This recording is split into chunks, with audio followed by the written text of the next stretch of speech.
was a boy speaking, so I unlocked the door to tell him to go away, and I died. Only the most die-hard fans will have noticed these subtle hints. For this list, we're looking at some of the most surprising bits of foreshadowing that even the biggest Harry Potter fans may not have caught on to. We can't say for sure whether every single one of these was intentionally written by J.K. Rowling, but considering her masterful storytelling skills, we'd be surprised if they were simply coincidences. Number 10. Myrtle's murderer. What do you want? To ask you how you died. In Chamber of Secrets, Harry, Ron, and Hermione are working to solve the mystery of what is petrifying their fellow students at Hogwarts. Along the way, they come across something curious in the trophy room, an award with Tom Riddle's name on it, which he won for services to the school. While they're hypothesizing about what this could mean, Ron jokes that maybe he was the one who killed moaning Myrtle, and says that would have done everyone a favor. In the end, though, that's exactly what happened, because Tom Riddle was the one who opened the Chamber of Secrets. We're pretty sure it's not what the award was for, though. I realized it was a boy speaking, so I unlocked the door to tell him to go away, and I died. Number 9. Correspondence confusion. Take my arm. Do as I say.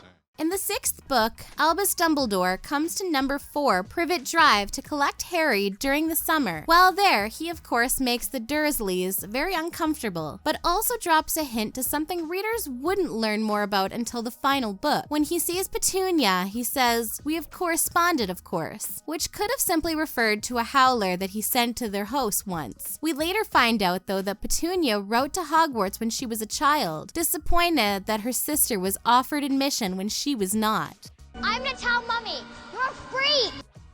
Number 8. Who broke the vanishing cabinet? The object that Draco is so interested in is a vanishing cabinet. A vanishing cabinet. Much of the 6th book revolves around Harry's attempt to prove that Malfoy is up to something sinister at Hogwarts. In the end, we find out that, of course, Harry was right all along, and Malfoy had been attempting to fix a broken vanishing cabinet in order to transport Death Eaters into the school. Several books earlier, when Harry is having a confrontation with Filch, he hears Peeves the poltergeist drop a large cabinet above the caretaker's office. Perhaps these two cabinets are one and the same. If so, that's some seriously subtle foreshadowing.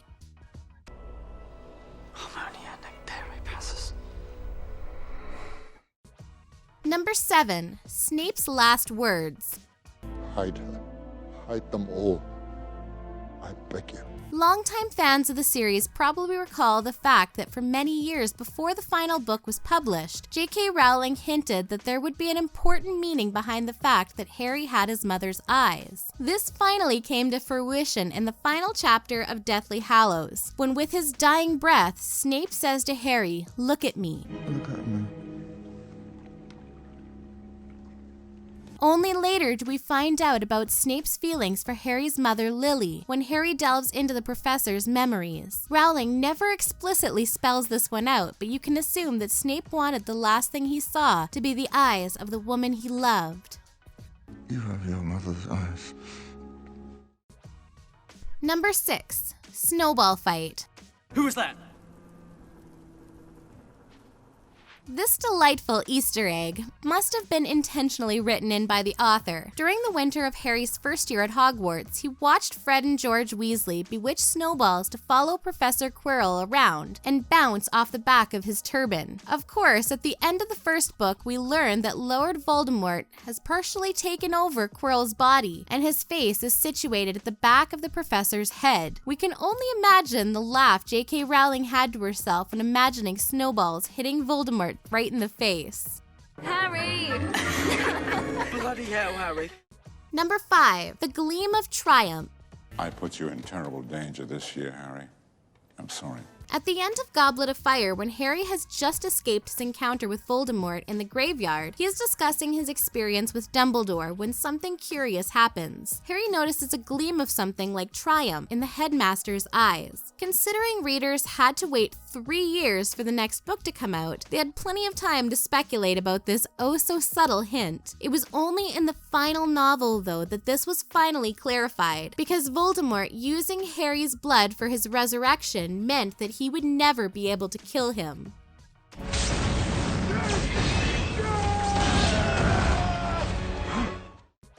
Number 4. The Three Brothers.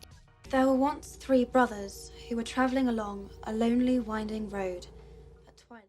In Deathly Hallows, Harry learns of the tale of the 3 brothers. The brother who chose the Elder Wand wanted power. The brother who chose the Resurrection Stone longed for his lost love. And the brother who chose the Invincibility Cloak greeted death like an old friend. These characters are mirrored by 3 of the major players in the Harry Potter books: Voldemort, Snape, and Harry himself. Voldemort wanted power. Snape loved and lamented the loss of Lily. And in the end, Harry showed that he was not afraid of death, who, by the way, may be the part Dumbledore plays in all of this. He then greeted death as an old friend. Number 3. The Horcrux Hint. Trelawney, together we shall cast ourselves into the future. This is one of those tiny details that could possibly be a coincidence, or it could be a well-buried hint from J.K. Rowling. Professor Trelawney is making predictions about Harry and hazards a guess that he was born in midwinter. This is of course wrong, because his birthday is July 31st. Readers could just take this as one of the many examples of Trelawney being a bit of a crackpot. Interestingly though, Voldemort's birthday is December 31st, which is midwinter, and the Deathly Hallows we find out that part of Voldemort has always been within Harry. Could it be that she was sensing someone else's birthday? My dear, you have the Grim. Number 2. Plausible predictions. If you ask me, divination's a very woolly discipline. While trying to get through their divination homework in Goblet of Fire, Harry and Ron put in the least amount of effort possible by making up wildly bold predictions, all of which involve horrible things happening to Harry. The thing is though, as the story unfolds, all of these things come to pass. They say he will be in danger of burns, which corresponds to the first task of the Triwizard Tournament, that he will lose a treasured possession, which corresponds to the second, and that he will come off worse in a fight, which is essentially what happens when he encounters Voldemort in the graveyard. Are your minds blown yet?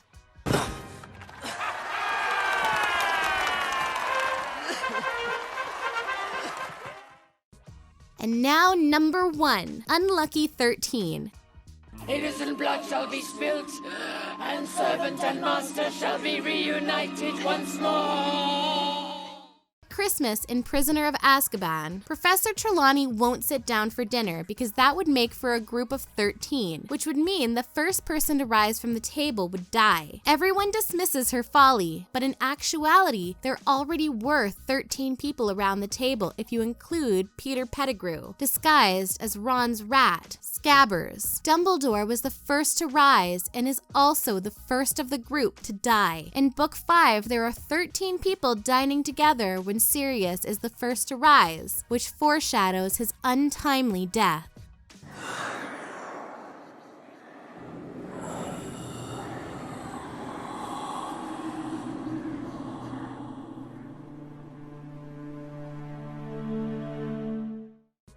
That's all for our list today. Which fact did you find the most interesting? Let us know down in the comments below. And if you enjoyed this video, make sure to leave a like and subscribe to our channel for more videos like this coming all the time. Thanks for joining us on X List, and we will see you in the next video.